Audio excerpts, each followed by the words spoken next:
second to introduce our commencement speaker.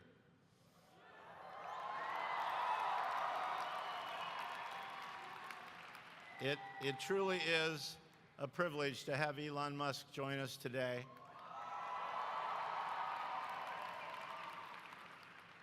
He doesn't need much of an introduction, but let me tell you a little bit about him. He grew up in South Africa, got his degrees from Wharton. He came to California, started a company, merged into a company, sold a company called PayPal. Some of you might use it. He then has gone on to become the CEO of Tesla Motors and the CEO of SpaceX. And in his mind, he has lots of brilliant ideas. I know it's truly an honor and a privilege to have him join us today, Mr. Elon Musk.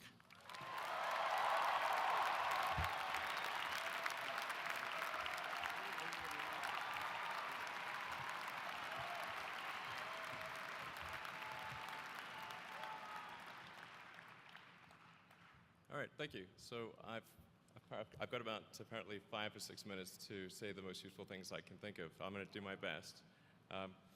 It was suggested that I distill things down to three items. I think I'll go with 4, and I'll try. I think these are pretty important ones. Some of them are going to sound like, well, you've heard it before, but it's worth re-emphasizing. I think the first is you need to work, depending upon how well you want to do, and particularly if you're starting a company, you need to work super hard. So what does super hard mean? Well, when my brother and I were starting our first company, instead of getting an apartment, we just rented a small office and we slept on the couch. And we showered at the YMCA, and we're so hard up we had just one computer. So the website was up during the day, and I was coding at night. 7 days a week, all the time. And I sort of briefly had a girlfriend in that period, and in order to be with me, she had to sleep in the office. So work hard, like, every waking hour. That's the thing I would say, particularly if you're starting a company. And if you do simple math, say like, okay, if somebody else is working 50 hours and you're working 100, you'll get twice as much done in the course of a year as the other company. The other thing I'd say is that if you're creating a company or if you're joining a company, the most important thing is to attract great people. So either join a group that's amazing, that you really respect, or if you're building a company, you've got to gather great people. All a company is a group of people that have gathered together to create a product or service.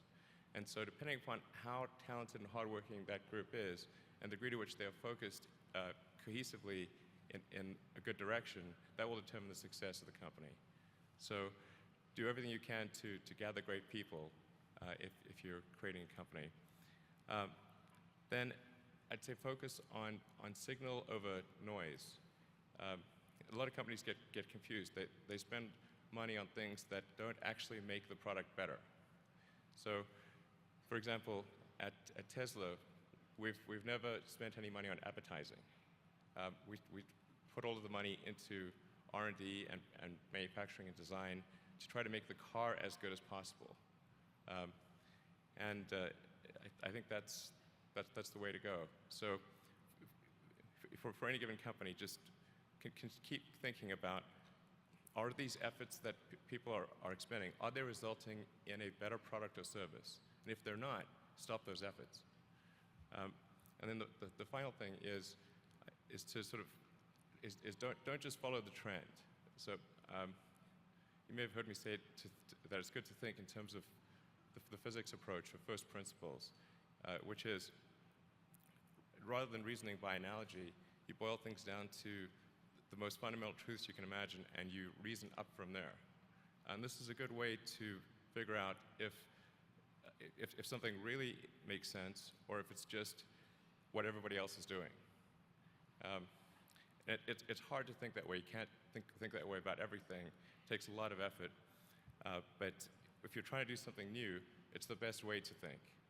And that framework was developed by by physicists to figure out counterintuitive things like quantum mechanics. So it's really a powerful method.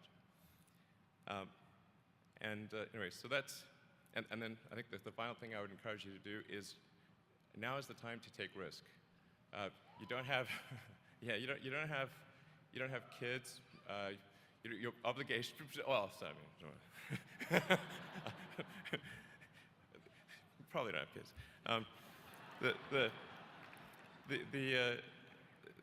But as you get older, your obligations increase. So and once you have a family, you start taking risk not just for yourself but for your family as well. It gets much harder to do things that might not work out. So now is the time to do that before you have those obligations. So I would encourage you to take risks now. Do something bold. You won't regret it. Thank you.